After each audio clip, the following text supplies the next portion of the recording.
ఓం శ్రీ మాత్రే నమః. అందరికీ నమస్కారం అండి. 2025 సంవత్సరంలో జూన్ నెల నుండి బ్రహ్మం గారి కాలజ్ఞానం ప్రకారం మనకు తెలియని మరికొన్ని విషయాలు మనము ఇప్పుడు తెలుసుకోబోతున్నాం.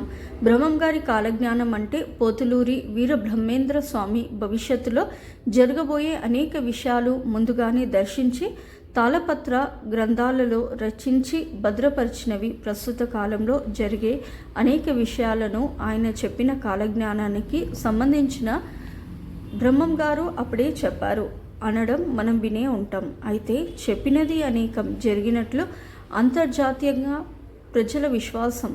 ఆయన భవిష్యత్తు గురించి చెప్పిన వివరాలు బ్రహ్మం గారి లాగానే ఉంటాయి. అవి కూడా జరుగుతున్న వాటిలో సమన్వయపరుచుకుంటారు. ఈ 4 యుగాలలో కలియుగం అనేది అన్నిటికంటే చిన్నది మరియు అన్నిటికంటే భయంకరమైనది అని. కలియుగంలో పాపం ఎప్పుడైతే చివరి దశలో ఉంటుందో ధర్మము అనేది సంపూర్ణంగా నాశనం అవుతుంది. అప్పుడు భయంకరమైన ప్రళయాలు రావడంతో ఈ సృష్టి యొక్క వినాశనం జరుగుతుంది. భగవంతుడు శ్రీకృష్ణుడు కలియుగంలో స్త్రీలు మరియు పురుషులు ఏ విధంగా ఉంటారో, వారి కర్మలు ఏ విధంగా ఉంటాయో, వారి ప్రవర్తన మరియు స్వభావం ఎలా ఉంటుంది అనే విషయాల గురించి తెలపడం జరిగింది. ఇక 2025 సంవత్సరంలో జరగబోయేది ఇదే. ఇక ఏ వ్యక్తి కూడా 20 సంవత్సరాల కంటే ఎక్కువ కాలం జీవించి ఉండదు. అలాగే కరువు ఏర్పడటం వల్ల అన్ని వ్యవసాయ భూములు ధాన్యాన్ని ఉత్పత్తి చేయలేవు. తీవ్రమైన ధాన్యం కొరత ఏర్పడుతుంది. అలాగే సూర్యుడు అనగా ఎండలో ఇంకా విపరీతంగా పెరుగుతాయి. అలాగే అన్ని రకాల పండ్లు రసహితంగా తయారవుతాయి. అప్పుడు మనం అర్థం చేసుకోవాల్సింది ఏంటంటే కలియుగం అంతం కాబోతుంది అని గ్రహించాలి. ఈ విధంగా మనం పురాణాలలో కలియుగం గురించి వివరణ చేయబడి ఉంది. కావున నేటి రోజుల్లో ఖచ్చితంగా ఇలా జరుగుతుందని మీకు కూడా అనిపిస్తుందా? సైంటిస్టులు ఎన్ని రకాల ప్రయోగాలు చేసినా బొబ్బలు లేస్తాయి. నెత్తురు కక్కుతూ రోగాలు బారిన పడి జనాలు మరణిస్తారు. మృగాలు కూడా సస్తాయని బ్రహ్మం గారు కాలజ్ఞానంలో చెప్పారు. గోదావరి నదుల మధ్య ఆవులు గుంపులుగా కూడి సస్తాయని బ్రహ్మం గారు చెప్పారు. సూర్యమండలం నుంచి మంటల రూపంలో శబ్దం వినబడుతుంది. రాత్రింబగలు గద్దలు గుంపులుగా కూడి అరుస్తాయి. నేటి నుండి చేపలు తాము చచ్చామని తలచి బయటికి వస్తాయి. విచిత్రమైన ఈత చెట్టు ఒకటి పుట్టి రాత్రి నిద్రపోతుంది, పగలు మళ్ళీ లేచి నిలబడుతుంది. ఇలా 8 సంవత్సరాలు జరిగిన తర్వాత చెట్టు నశిస్తుంది. ఇది మొదలు దేశంలో తీవ్రమైన కరువు ఏర్పడుతుంది. ప్రళయానికి సూచనగా ఆకాశం అవుతుంది. ఈ సంవత్సరం జూన్ నుండి ఎలాంటి వింతలు విధ్వంసాలు జరగబోతున్నాయో ఈ వీడియోలో తెలుసుకుందాం. ఇప్పటికీ వర్షాకాలం మొదలైపోయింది. అయితే జూన్ నెల నుండి విపరీతమైన వర్షాలు పడుతున్నాయి. ఈ అకాల వర్షాల వల్ల కొంతమంది మరణిస్తారు. అలాగే ఈ వర్షాకాలంలో ఎక్కువగా పిడుగులు పడతాయి. దీనివల్ల భారీ ప్రాణ నష్టం ఏర్పడుతుంది. కాబట్టి వర్షాలు పడే సమయంలో బయటకు వెళ్ళి మరి ముఖ్యంగా చెట్ల కింద అసలు నిలబడకండి. చెట్ల పైన ఎక్కువగా పిడుగులు పడతాయి. ఈ భారీ వర్షాల కారణంగా విపరీతమైన పంట నష్టాలు ఏర్పడతాయి. దీనివల్ల ధాన్యం కొరత ఏర్పడుతుంది. కాబట్టి జూన్ నెల నుండి బియ్యం ధరలు విపరీతంగా పెరిగిపోతాయి. అలాగే నిత్య అవసర ధరలు కూడా విపరీతంగా పెరిగిపోతాయి. ఇక వంట నూనె ధరలు మాత్రం ఆకాశాన్ని అంటే స్థాయి మధ్య తరగతి ప్రజలు ఇంత అవస్థపడతారు. ఇక దేవాలయంలో ఉండే దేవుని విగ్రహాలు ఉన్నట్టుండి మాయమైపోతాయి. ఈ 2025 సంవత్సరంలో కరోనా వైరస్ విజృంభిస్తుంది. దేశ ప్రజలందరూ అల్లాడిపోతారు. ఇప్పటికీ కరోనా రోగం వచ్చేసింది. కాబట్టి జూన్ నెల నుండి ప్రతి ఒక్కరూ చాలా అప్రమత్తంగా ఉండాలి. అలాగే ఈ 2025 సంవత్సరంలో ఇంకో కొత్త రోగం పుట్టబోతుంది. శరీరం పైన బొబ్బలు వచ్చి చాలామంది మనుషులు మరణిస్తారు. అలాగే మన భారతదేశపు తూర్పు దిక్కున ఒక పెద్ద సుడిగాలి పడుతుంది. దీనివల్ల చాలామంది ప్రజలు మరణిస్తారు. ఇక రానున్న రోజుల్లో తులం బంగారం ₹1,00,000 దాటిపోతుంది. ఇక రాబోయే 5 సంవత్సరాలలో బంగారం కొనలేని పరిస్థితి ఏర్పడిపోతుంది. బంగారం కోసం ప్రజలు కొట్టుకుంటారు. పిసిరంత బంగారం కూడా దొరకదు.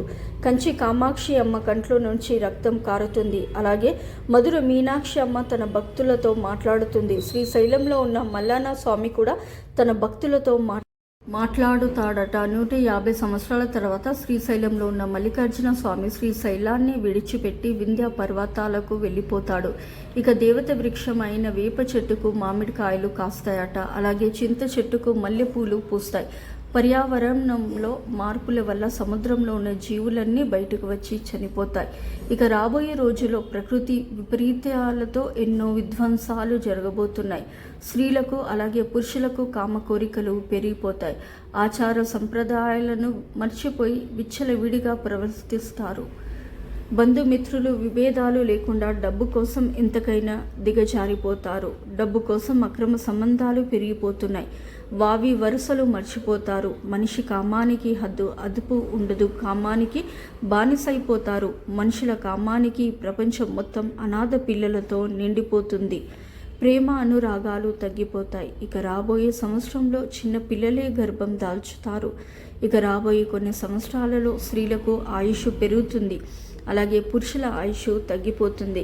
ఇక మారుమూల గ్రామంలో అర్ధరాత్రి సమయంలో విచిత్రమైన శబ్దాలు వినిపిస్తాయి.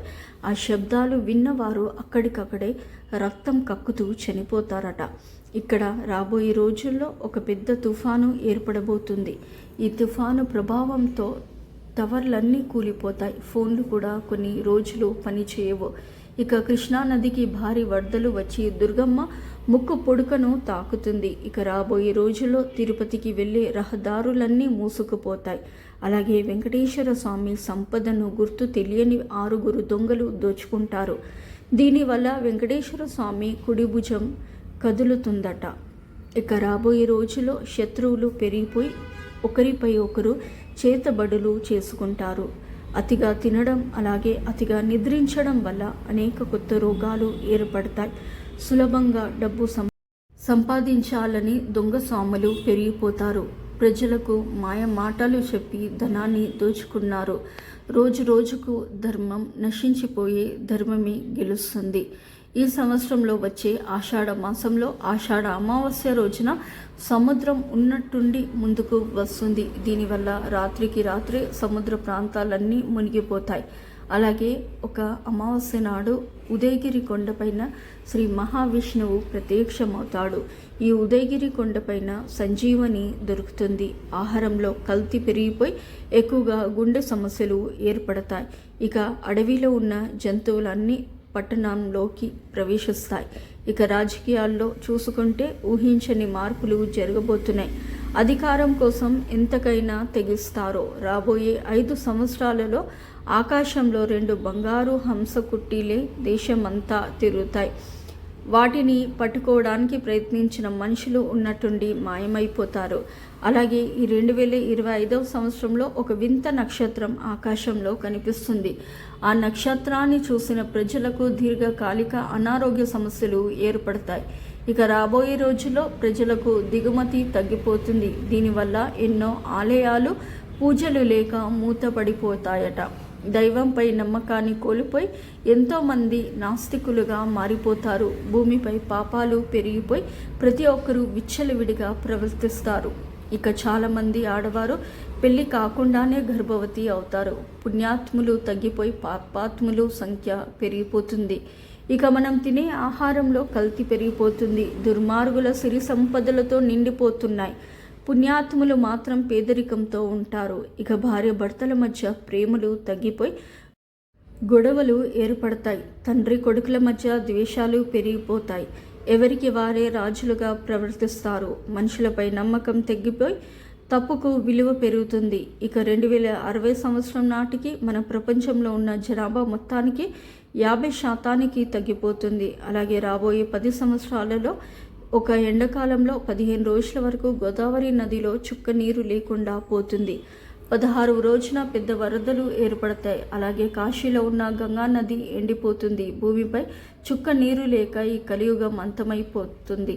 మీకు ఈ వీడియో నచ్చినట్లయితే తప్పకుండా లైక్ చేసి షేర్ చేయండి. అలాగే మా కొత్త వీడియోస్ మీకు వెంటనే చేరాలంటే మా ఛానల్ని సబ్స్క్రైబ్ చేసుకొని పక్కనే ఉన్నటువంటి బెల్ ఐకాన్ని ప్రెస్ చేయండి. ధన్యవాదములు.